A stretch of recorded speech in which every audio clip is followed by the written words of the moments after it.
Welcome to our channel of IGNOU Audiobooks, Indira Gandhi National Open University, Staff Training and Research Institute of Distance Education, STRIDE, Master's Degree Programs, Master of Arts, Distance Education, MADE, First Year MDE 411 Growth and Philosophy of Distance Education BLOCK3 Growth and Present Status Unit 1, Historical Perspective 1.0 Objectives. On completing this unit, you should be able to form a compendious account of the evolution of distance education and describe with examples how social factors influence educational systems, discuss the frequent changes in Indian society that brought about different educational changes in the past few thousands of years, and appreciate the relevance and efficacy of distance education, particularly in developing countries, and delineate how the changing attitudes towards education make distance education a sociopolitical imperative. 1.1 Introduction. If an educational system has to be relevant to the society in which it operates, it needs to effectively respond to the demands of that society. Put differently, sociopolitical changes which color and shape social needs greatly influence educational systems. It is otherwise called paradigm shift. Paradigm shift is an inevitable process in all walks of life. Education is not exception. We have seen transformation from Gurukula system of education to face-to-face education, from face-to-face education to distance education. Similarly, from distance education to online education and from online education to blended form of education. All these changes are considered as paradigm shift in education. As a result, new systems emerge. Obviously, this is a continuous and inevitable process in the changing context. In this unit, we have presented the social factors that led to the emergence of distance education. The discussion offered here primarily relates to the inherent inadequacy of the conventional educational system to accommodate the ever-widening frontiers of knowledge and the tremendous increase in the number of aspirants for higher education. To explain the influence of sociopolitical changes on education, we have taken up the Indian scenario as a case study. Here, we have touched upon how India, which having gone through diverse phases of educational systems for various historical compulsions, has begun to accept the distance mode as a viable and complementary system of education. This unit also presents a brief account of what distance education is. In Block 2 of this course, we have already discussed the concept and philosophy of distance education in detail. 1.2 Social History of Distance Education. In this section, we shall look into the socio-historical scenario that warranted distance education in some countries. We have given you mainly information about developing countries because of its immediate relevance to our contexts. Indonesia. Let us begin our discussion with Indonesia. The problem of access to schools and colleges was the decisive factor in leading Indonesia to distance education. In the early 1940s, the number of schools and colleges in Indonesia was very insignificant. Most of them were managed by the Dutch, and not many natives could afford to go to school. Further, the school system was built according to the social status imposed by the colonial masters: schools for the native population, schools for overseas Asian immigrants, and schools for the Dutch and other Europeans. After independence, however, the demand for education became intense.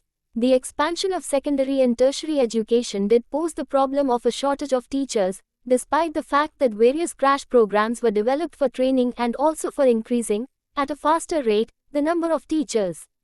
For obvious reasons, primary and secondary schools grew very fast, but tertiary level institutions increased only at a marginal rate. This led to a limited access to tertiary education. By the early 1980s, access to tertiary education became an important problem for the government. The number of new places at the tertiary level fell far short of the demand for such places. Hundreds of thousands of applicants could not enter government or private higher education institutions.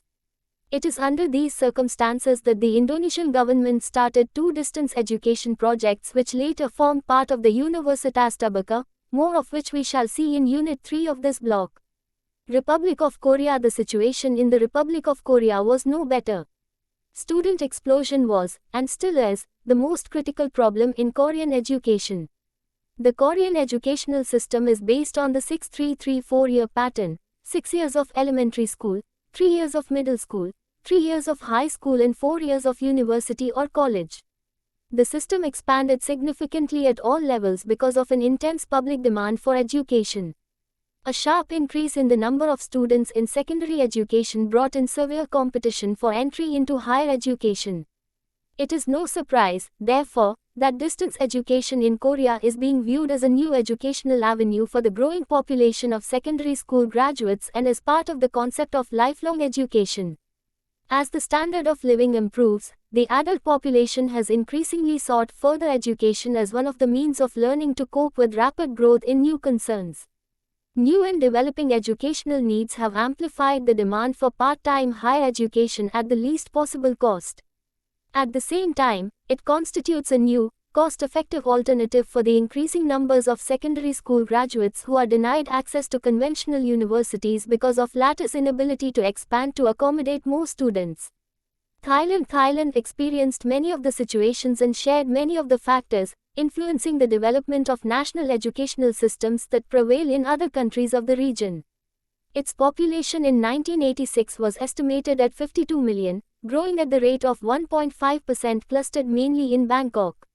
The majority of the labor force is engaged in agriculture, forestry and fishing. About 45% of the labor force consist of women. Corresponding to the growth in population, there has been an increasing demand for educational opportunities. Population explosion and greater demand for education have put a severe strain on Thailand's educational system in the last few decades, resulting in a hurried increase in the number of new colleges and universities and the expansion and upgrading of existing ones. As in most other developing countries, the facility of education is unevenly distributed, with the most prestigious institutions of higher education being concentrated in the capital and a few other urban centers at the expense of the rural areas. This makes it difficult for the people in remote areas to have access to higher education facilities. Determined to come to grips with the problem of inadequate access to higher education and lack of appropriate in-service professional environment, the Thai government gave its earnest support to distance education.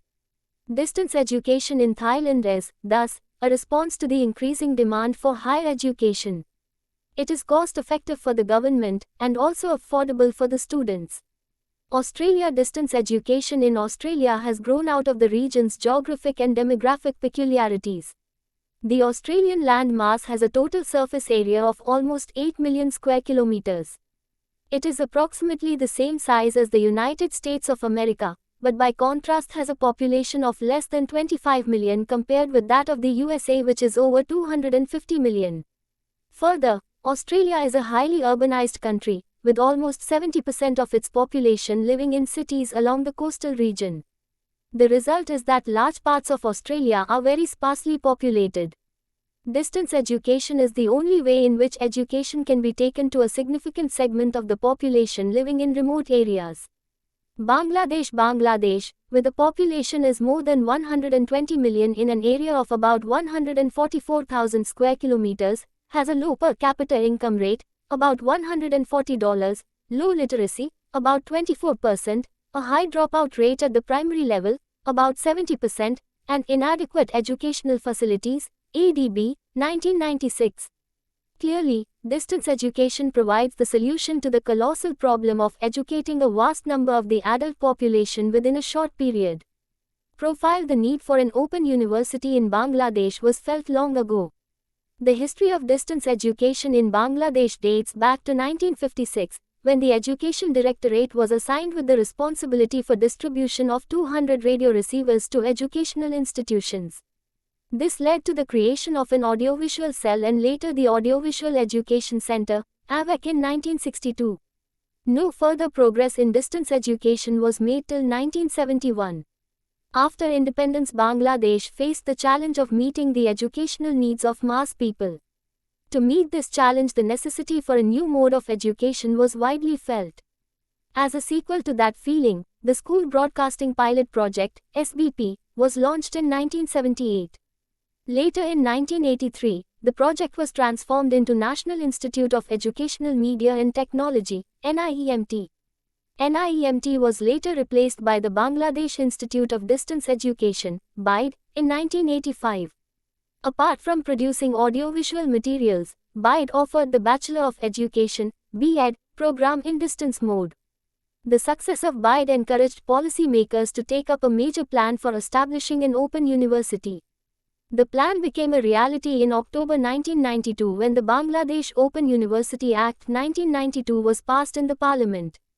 Objectives: Bangladesh Open University, BOU, is the only public institution in the country that imparts education in distance mode.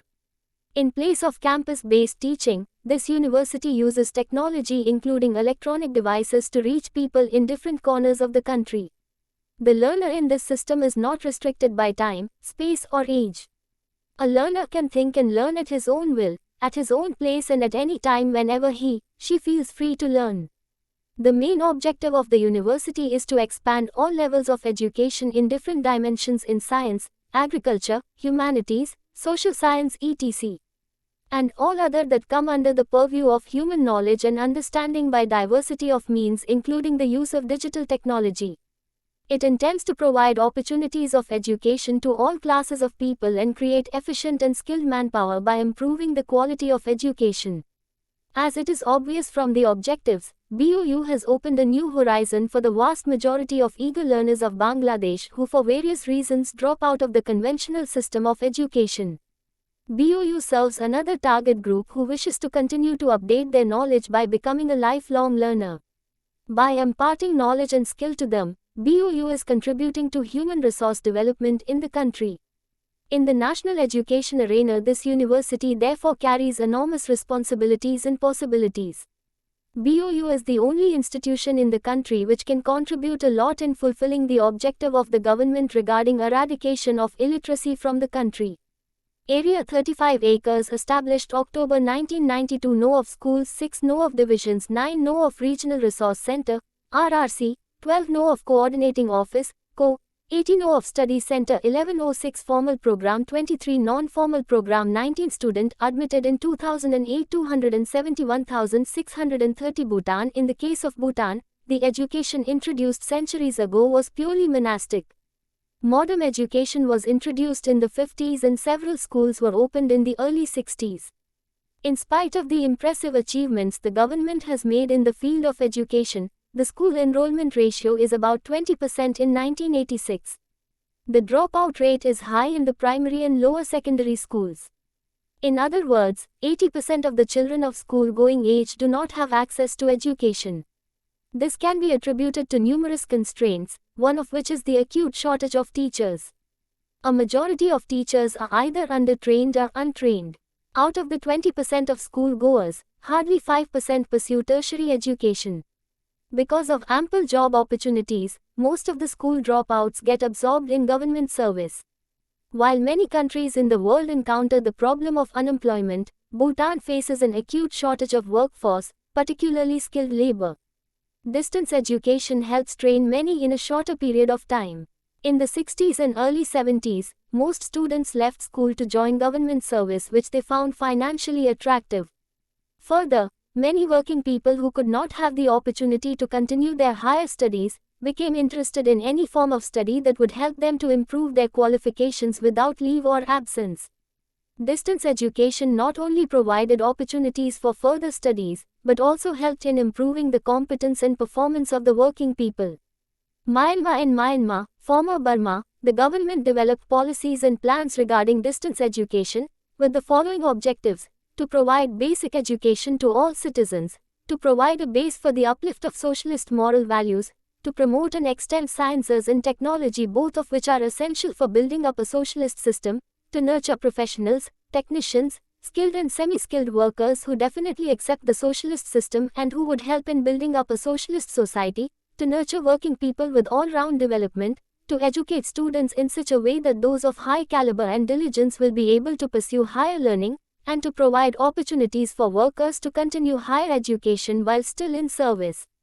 Through the process of distance education, a vast majority of teachers, still in active service, were able to fulfill their requirements, both academic and professional. Hong Kong. The demand for a trained workforce in Hong Kong is certainly no less than in other developing and newly developed countries, and the rapid growth planned for education at the university degree level reflect this demand. The factors which make distance education, in general, important in Hong Kong include the large reservoir of persons whose educational standards do not, for historical reasons, match either their potential or their social and financial position. The increasing prosperity of the territory, with the consequent demand for more opportunities to obtain personal fulfillment through additional education and the strong emphasis traditionally placed on educational attainment by the local society are other factors which warranted a change in educational patterns in Hong Kong. At present, less than 4% of the 17 to 20 age groups in Hong Kong can obtain a first-year first-degree place. Plans were drawn up to increase by more than twofold the provision of such places by the end of 1995. Besides the individual's demand for education, there is also the need of society for a workforce in specific areas, which changes from time to time. The pace of change in a developed society and economy is such that initial training at the sub-degree level quickly becomes out of date in many fields. Updating and retraining workforce are the important tasks being managed by distance education. Japan. In Japan, distance education was developed with a view to providing access to education for those who could not afford it in terms of the traditional mode of schooling. After the end of World War II, democratization was the key for the reconstruction of the nation. Equal access to education was strongly promoted as the primary theme of post-war educational reform. Hardship in maintaining a livelihood, shortage of campus facilities in the defeated nation and a widespread desire to learn among aspiring yet poverty-stricken youth gave a great impetus to providing non-traditional opportunities for education. Accompanied by advances in economic development in Japan, the 1960s saw an unusual increase in the number of people wanting to enter institutions of higher education. With the development of a technological society, an average person in such a society needs to obtain more and more of the specialized knowledge of the new age. It was difficult for adults who must fulfill both social and professional obligations to receive a college education because of problems caused by time limitations. Obviously, distance education came in as an answer to this situation. New Zealand, a mountainous country with an area about the same as that of Japan and Malaysia, is made up of 2 main islands and many smaller ones. The population is dispersed through provinces, separated by barriers comprising mountain, sea, valley and forest. Travel is difficult and expensive. Regular schooling has been difficult for some and impossible for others, whereas distance education has been provided, in some form, to most of its population of nearly 5 million, about 84% are urban and the rest are mostly located on intensively formed coastal lowlands. Much of the country is sparsely populated or uninhabited. The geographic features are as peculiar as that of Australia. Naturally, to cater to the population which is isolated in many cases, the government had to adopt distance education. Philippines educators in the Philippines today are faced with challenges that in no historical period have demanded so much of their concern. One of these challenges is the increasing number of school dropouts, which suggests a need for reviewing the existing system of delivering educational services to the masses. Yet another reason besides the one delineated is the growth in technology. While initial education for many professions will remain a basic part of the university teaching commitment, there is a persistent demand for recurrent and post-experience education which cannot be ignored.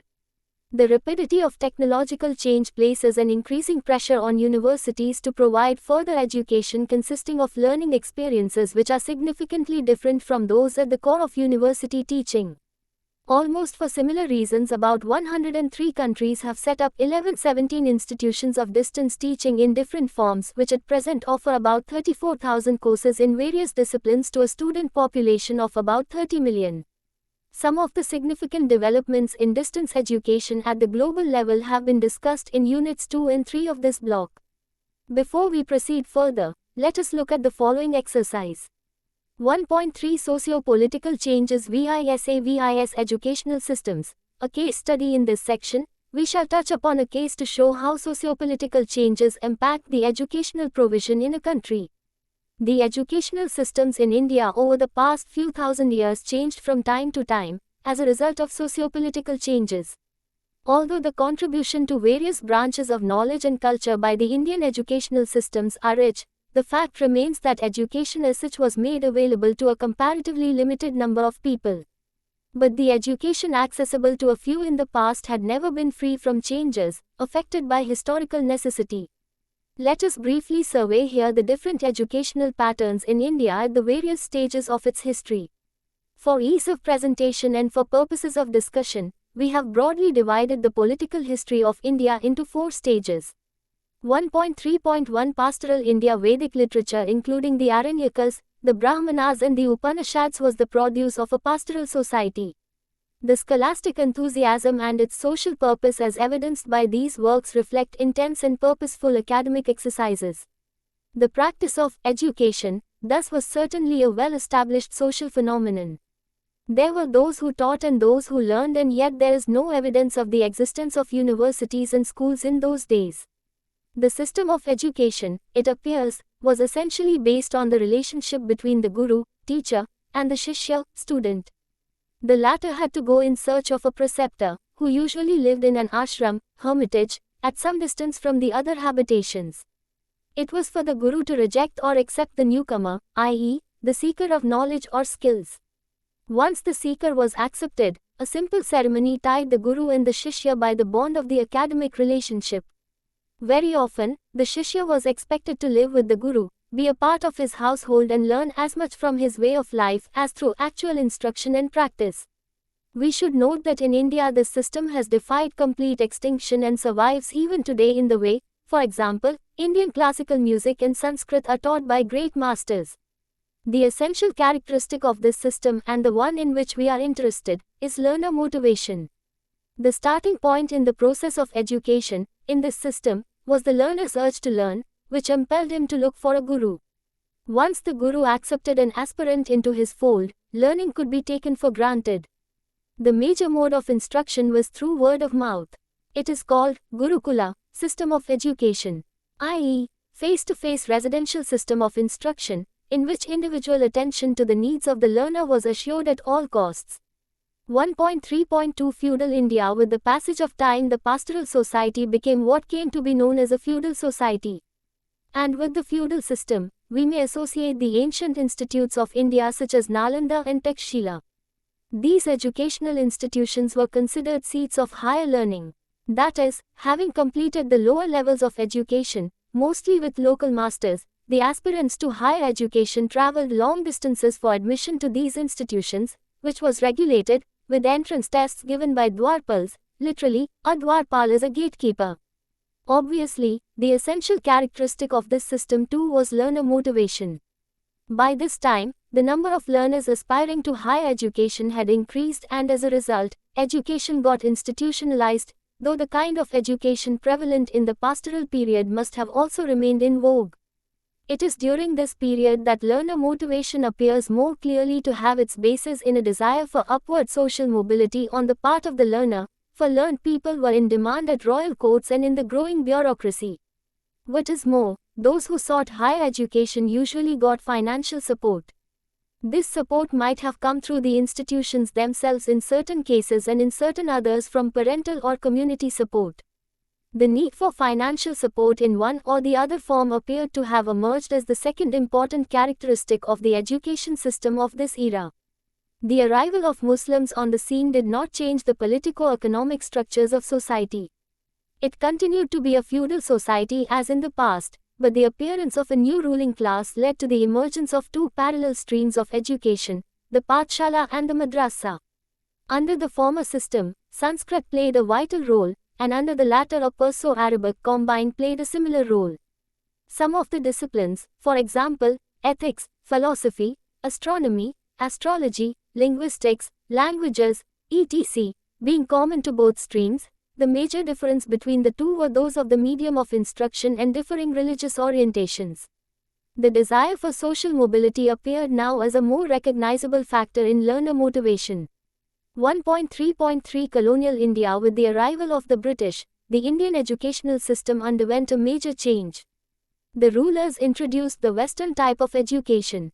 English, being their language, became the language of the dominant culture, the medium of instruction and the recognized language of thought. The traditional disciplines were replaced by subjects like economics, physics, chemistry, etc. The schools were housed in separate buildings meant exclusively for educational purposes. The teacher was now a paid agent of the government, a private agency or a voluntary organization, unlike the tutors in a Pathshala or a Madrasa who were independent agencies by themselves. The learner's objective now was to obtain a certificate, by completing a prescribed course of studies successfully. The prospect of social mobility became so strong that it was possible to run schools without any help from the government, as the learners were ready to pay high fees willingly. Before long, education came to be seen as a commodity that would pay dividends in the future, and those who saw this point were ready to pay for this commodity.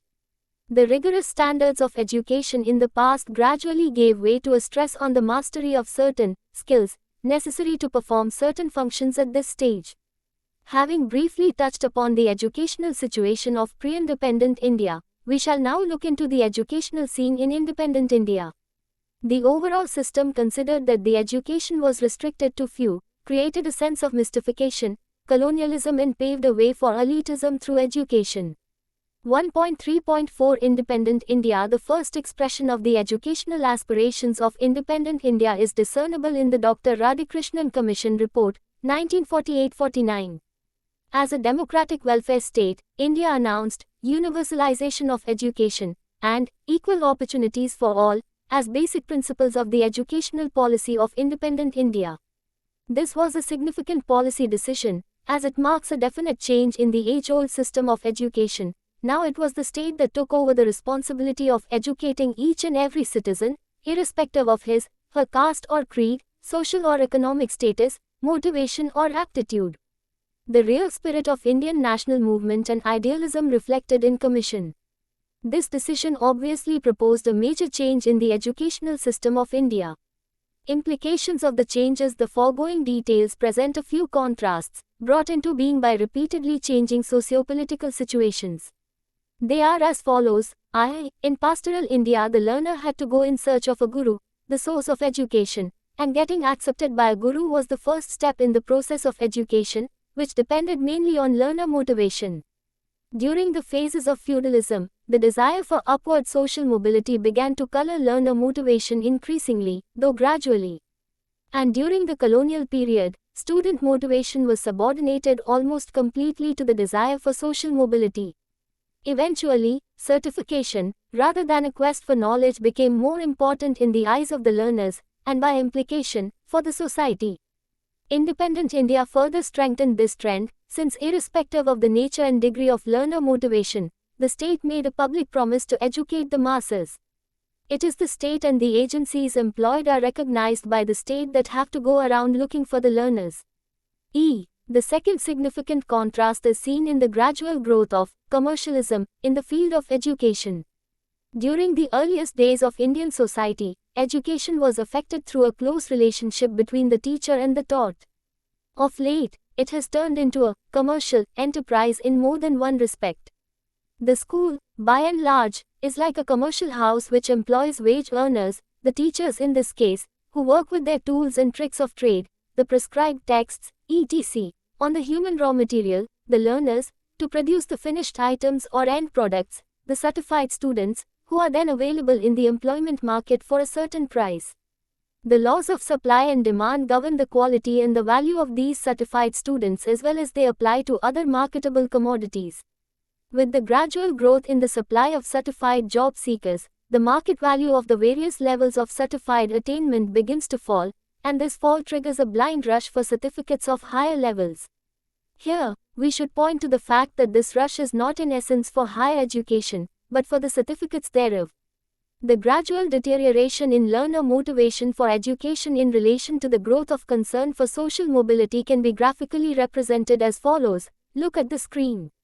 Fig. 1.1. Concern for social mobility and learner motivation. Relative rise and fall thus, whereas the earliest system of education aimed at mastery learning, today it is certification, and not learning, that matters. This attitudinal change and the related problems, the falling standards, the crowded institutions of higher learning, and the teachers' growing indifference verging to professional dishonesty, erode Indian society in more than one way. On the one hand, the genuinely motivated learner gets disillusioned very early on in the educational process, which results in him, her being either thrown out of gear or attracted by more promising places, and on the other, society multiplies mediocrity at geometric rates. This change over to commercialism in education may be expressed as follows. Look at the screen. Fig. 1.2. rise and fall in the quality of learning and of the learner. Common issues. The phenomena described under items I and E above pose a number of theoretical as well as practical questions.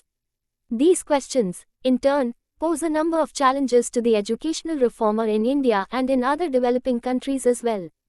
I. How does the reformer help the state look for and then reach the average learner? This is to keep the promises made by a democratic country to her people. E. How does he meet the aspirations of the thousands who seek admission to higher education whether they deserve it or not? This is a crucial question as the economic resources to meet this demand by expanding the means of education are not available. E. How does he safeguard the interests and the nerves of a highly motivated learner, and consequently save the country from intellectual bankruptcy? IV. How does he check the fall in standards and yet provide the minimum required education to one and all? V. How does he build human resources to solve the problems I, E, and IV mentioned above without creating irrevocable time lags? These issues defy solution, as what may be seen as a solution to one problem is in effect a factor that worsens another. This confusing mesh of contradictions may be summed up as follows. I. A vast population of unmotivated learners aspire for higher education. Lack of motivation contradicts aspiration for higher education. See item E above. E. The desirable goal of maintaining high standards in education conflicts with the increasing population of mediocre students. See item IV above and teachers. E. Limited and inadequate resource allocation for education conflicts with the goal of providing education to all those who need it. Education of various types at various levels of instruction at various locations, situations. See items I, E, and V above. 1.4 Commercialized vs. Industrialized type of education. This case study of India should be of great interest to countries which have a. Liberated themselves from colonial rule, b. A strong hangover of the feudal past, c. Adopted English as the medium of instruction up to the highest level, d. Limited resources and weak political will to improve the educational scenario, and a. A strong bias against any educational innovation, including distance education. The implication of the discussion we have had so far is that education still remains skills-oriented and specialization in specific branches of knowledge also is essentially retained. But the overall operation has to be of much larger dimensions, of a size that was never visualized before. Such a change, though an evolutionary imperative, will have its strong advocates and also its severe critics. For example, if the gurus of the pastoral era were asked to comment on the kind of education that was available in pathshalas and the institutions of the feudal era, they would, in all probability, scoff at them. Similarly, the teachers of these ancient institutions would look at the education of the colonial period with disdain. The educator and the educated of a particular era, having been brought up in a particular educational culture, are bound to be biased against a different educational culture, and this is understandable. However, every change in the educational system need not be justified for its own sake. The colonial system of education, for example, may be good for the colonizer, but it is detrimental to the colonized. We should, therefore, judge the merit of any change on the basis of its relevance to society and the people in it. It is always easier and socially more convenient to discard and condemn an unfamiliar culture than to appreciate its compulsions and diversities. However, it is essential to place it in the right perspective of the socio-evolutionary process that makes it as much a social imperative as an evolutionary reality. We should not, therefore, be surprised if those who were brought up in the culture of face-to-face education scoff at educational patterns that resemble industrial operations, which include planning, rationalizing procedures, division of labor, mechanizing, automation, controlling and checking. Since such operations have to be on a mass scale, and also because education, of whatever type, is gained and imparted through communication, the techniques of mass communication have to be employed to effect these industrial operations successfully. A word about mass communication is appropriate here. Mass communication is bound to be impersonal in nature. It cannot be as personal as that which obtains between the teacher and the taught in the best of face-to-face teaching situations. Thus, while it provides to all the aspirants access to education, it is only the adequately motivated ones who will derive the best benefits from such communication without facing any interference from other types of learners or teachers. These techniques, which appear to be pressing on us so inexorably and eminently, have other promises as well. They provide positive answers to the problems identified as contradictions, conflicts. To put it briefly, what we are trying to say is that it is for the first time in history that governments or states have taken it as their responsibility to educate each and every citizen as a matter of welfare policy. To fulfill this enormous responsibility of democratizing of education with the available financial resources, the traditional means and modes of education, without creating an irrevocable time lag, is just not possible. It is time we shifted the emphasis from the commercialized kind of education that we are familiar with to the industrialized form of education with an egalitarian goal. Some academics and some of the social elite are apprehensive about the effects of democratizing education. They think that there will be a further fall in standards. How tenable is this assumption? Let us touch upon this issue in 1.4.1 and 1.4.2. 1.4.1 Democratization of education. The intentions of modern states in the field of education are welcome. The Constitution ensures rights to its citizens form the will of a democratic people, with the Constitution stating democratic secular socialist republic and to secure to all its citizens, justice, social, economic and political, liberty of thought, expression, belief, faith and worship, equality of status and of opportunity, and promote among them all fraternity, assuring the dignity of the individual and unity and integrity of the nation. The present democratic system assures right to education to its citizens, right to information to its citizens, to ensure transparency in administrative system, to facilitate rule by the people of the state. The system of distance education has the potential to fulfill this will, as it can change the impossible into a foreseeable possibility, and also holds the promise of checking, at reasonable costs, the fall in standards. On the advent of technology into education, i.e. ICT interactive communication technologies, now the teacher has social responsibility to retain the culture from one generation to another generation. Besides, the imparted skill through educational process should enable the productive process for the market, and finally they should evolve a system of techno-managerial society with the Silicon Revolution. One obvious reason is that teachers are involved in the production of knowledgeable material in both soft and hard copies for the knowledge society. By manipulating the technologies for education, the education has become seamless and borderless in the era of globalization process. Further, as in the ancient Indian system in which only a motivated learner went in search of a guru, in distance education we have learners who are by and large highly motivated. This was otherwise expressed that Aristotle is going to his disciples rather than the disciples going to him. For example, the new learner is always going for a particular course, program not by chance but by choice. He always has a basket of programs available for him to choose according to his choice and interest. This is otherwise explained in terms of flexibility of the open and distance education. From this point of view, distance education clearly is a socio-historical imperative. It may be a fact that the puritanical among educationists and those who are little informed or misinformed about distance education may have reservations in accepting this mode of education for quite some time to come. Open and distance education, learning is always uncompromisingly striving to borrow the best talent available from all the sources to provide seamless education.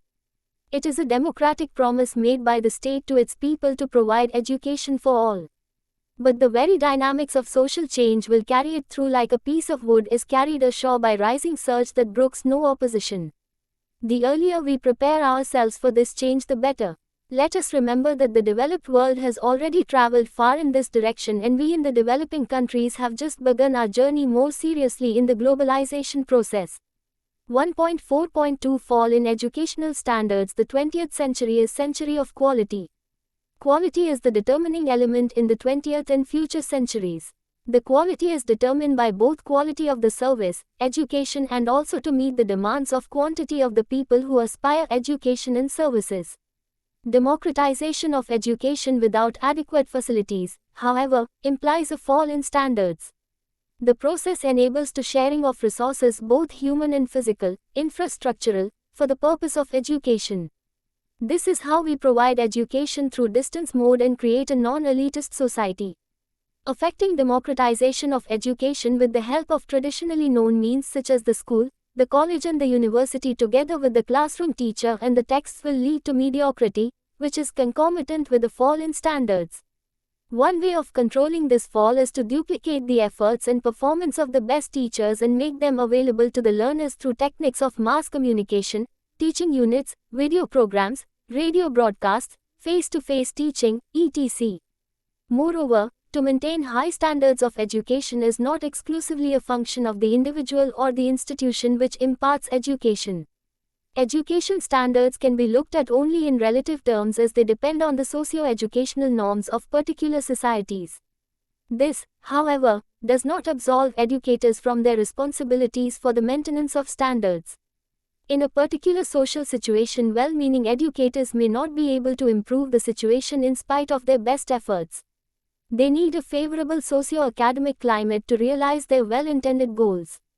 To reiterate, the maintenance of standards depends on the expectations of the society in general and the aspirations of the individual learner. It is independent of the mode of education. The state rightly promises equal opportunity of education to all, but not equal standards thereof, for such a promise would amount to a denial of the variety in human abilities, capacities and intentions. The traditional face-to-face mode of education mostly does not promise to maintain standards. Standards are maintained individually and also collectively by highly motivated learners, professionally honest educators and societies that accept only the best among the educated. It is obvious then that till our societies learn to make the right kinds of demand from the educated, the onus of maintaining standards is squarely on the motivated learners and professionally honest educators. And the distance mode of education promises full flowering to both these parties. The realization of this promise, however, depends on the manner in which distance education projects are conceived and implemented in different and specific situations. 1.5 Distance education. An appreciation. In Block 2, we discussed at length the underlying philosophy of distance education. Further, we have seen in this unit the impact of sociopolitical changes on education, warranting a change in the educational pattern of today. In other words, we have reached a stage in our discussion when we need to make an attempt to appreciate the phenomenon of distance education more clearly. We shall attempt this appreciation by briefly analyzing the process of education in the context of face-to-face and distance teaching modes, and placing the distance teaching mode in the general educational patterns of today and the expected ones of tomorrow.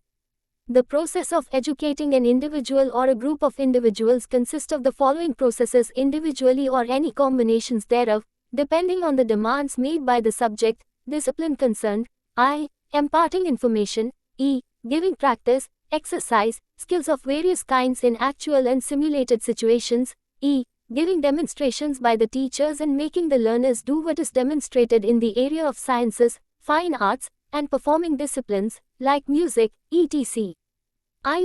Taking learners on educational tours for exploration, for gaining first-hand information of historical sites, etc. Developing the critical faculty through seminars, tutorials and discussion sessions, and researching, fostering interest in research and innovation. Word of mouth. Is it the sole medium for didactic communication? The basis of all the processes mentioned above is communication. The teacher communicates with the learners in a face-to-face situation using the word of mouth as the medium of communication. Texts of various types, the equipment in a laboratory, the historical sites, etc., are the aids which help learning through the visibly active mediation of the teacher, and this mediation is effected invariably through the word of mouth, which so dominates our traditional system of education that not only are the other curricular components, namely, evaluation, materials and objectives pushed into the background, but their relative positions, i.e., superordinate versus subordinate and vice versa, also get distorted. It should be realized that the superordinate among the curricular components are the objectives. An educational program is launched in order to achieve the objectives set out for it. Materials, methods and evaluation schemes are the subordinates. The materials should be of such a nature that they become effective means to achieve the set objectives, and the evaluation schemes should guarantee success in achieving the set objectives with the help of the materials designed and the methods employed for the purpose. A particular way of using the other three curricular components may help in achieving the objectives more effectively, whatever the means of communication, the printed or the spoken word. If this argument is accepted, it should not be difficult to concede that there is nothing sacrosanct about using the word of mouth as the sole means of communication in educational processes. There may indeed be situations in which the word of mouth is the most suitable means of communication, and by the same argument there are indeed many situations in which communication can be affected by means other than the spoken word.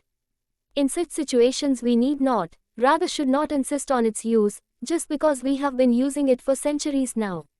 Indeed, the processes, activities listed under items I, E, and E can very successfully be affected through means other than the word of mouth, be it the written or the printed word, a radio broadcast, a TV or a video demonstration. It is only the activities listed under item V above, which may seem to depend exclusively on the word of mouth, but in this case also we should not lose sight of the potential of teleconferencing or discussions, meetings conducted with the help of satellites. The point that is being made is that having been brought up academically in, and grown through, a system of education dominated by the teacher's spoken word, we are likely to be biased in favor of such a medium, and be, quite understandably, blind to the strengths of other means, say the printed or the written word. One may point to disadvantages in the use of written or printed words for purposes of teaching, learning, but one can as well point to the advantages therein.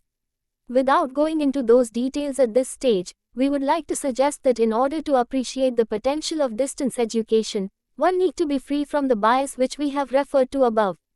The open and distance learning materials are always open for praise and criticism by its learners, peer groups and also from public. This is not possible in face-to-face educational situation. It is well described that in the face-to-face situation the teacher teaches, whereas in open and distance education, the institution teaches with a group by making educational package. It needs to be emphasized, however, that distance education does not once for all exclude the use of the spoken word as a means of communication between the teacher and the taught. Instead, it will be used only when required and for purposes which cannot be achieved through other means easily or successfully. Let us pause here to work on the following exercise. At this stage, a revisit to the concept of distance education is necessary. We have said in Block 2 that there is a difference between correspondence education and distance education. The distinction is quite overwhelming as distance education encompasses the entire gamut of educational strategies. The term itself is broad enough to accommodate the traditional meaning of correspondence education, the new dimensions added to this meaning in the recent past and also the possible changes in these meanings that may take place in the future. We shall try to make this point clear with the help of the following illustration. Look at the screen figure 1.3, a futuristic view of distance education in figure 3 above. The single line contour represents the traditional system of education, which, as said above, is dominated by the word of mouth as the major means of communication for affecting various pedagogic activities. About 150 years ago, when the postal system was used for education, see the circle in figure 3, it may be said to have incorporated the system of correspondence education as one of its subdomains. To all intents and purposes, this new addition remained unnoticed for years, though the proliferation of courses taught through correspondence went on unabated. It is only during the last 30 years, with the beginning of the British Open University in England, that distance education emerged as a concept different from correspondence education. Distance educators themselves took some time to finally realize that they were more than correspondence educators. It was during the 12th World Conference of the International Council for Correspondence Education, ICCE, that it was renamed as the International Council for Distance Education, ICDE. Though seen as a wanton offspring of the traditional system of education, distance education envelopes the traditional system, see the double-line contour in figure 3 above, unequivocally and promises much more by way of educational opportunities by extending its reach to one and all, undoing all the traditionally known constraints, non-availability of seats in educational institutions, non-availability of such institutions in geographically difficult regions, poverty of the aspirants, failure to obtain the required qualifications for entering a particular university course, etc. Looked at from this point of view, distance education is, in essence, first and foremost education and in no way different from education as known traditionally. However, it is oriented to the current and possible future changes in human societies. To maintain this orientation, it accepts the use of all the possible media as legitimate components of its operational strategy on the one hand, and on the other, it aims at rationalizing their uses for optimal results, depending on the student population that is to be catered to and also the subjects, disciplines which are to be taught. We notice, therefore, that distance education is not opposed to traditional education in its ultimate goals, but the difference is that the former is better equipped to meet the challenge of democratizing education, which, it should be stressed once again here, has traditionally been an elitist pursuit of the various questions that may be raised. The two most prominent are: I. Is distance education as effective as face-to-face education is supposed to be? E. What is distance education, after all, if not education as people have traditionally understood it? Our answers to these questions are implied in the foregoing discussion. However, to get a comprehensive view, you need to refer to blocks 1 and 2 once again. Suffice it to say here that rapidly changing social aspirations demand an educational system which is as potent in effect as it is extensive in its reach, and this educational system by itself has to be one that both fosters and satisfies those aspirations. It certainly cannot be the traditional system which restricts itself to the four walls of the classroom. It has to be a system that, having jumped those four walls, is capable of reaching everywhere and to the satisfaction of all concerned, wherein lies the relevance of distance education, not only for developing countries, but also for the advanced ones. For growing social awareness leading to differing social aspirations is a phenomenon common to both the developing and the developed societies. 1.6 Summary. In this unit, we studied that I. Information growth, greater awareness about education, the problem of access and technological developments are the factors that led to the emergence of distance education. E. Any changes in the educational pattern of India can be attributed to societal changes, which are evolutionary in character. E. The conventional face-to-face educational system is inadequate to cater to the diverse needs of the people, and distance education, an industrialized form of educational system, is likely to be a more effective complementary system of education. And IV. Distance education subsumes what is conventionally referred to as education and encompasses the entire gamut of educational strategies. Thank you. Subscribe to our channel for more updates, and we will see you with the next chapter.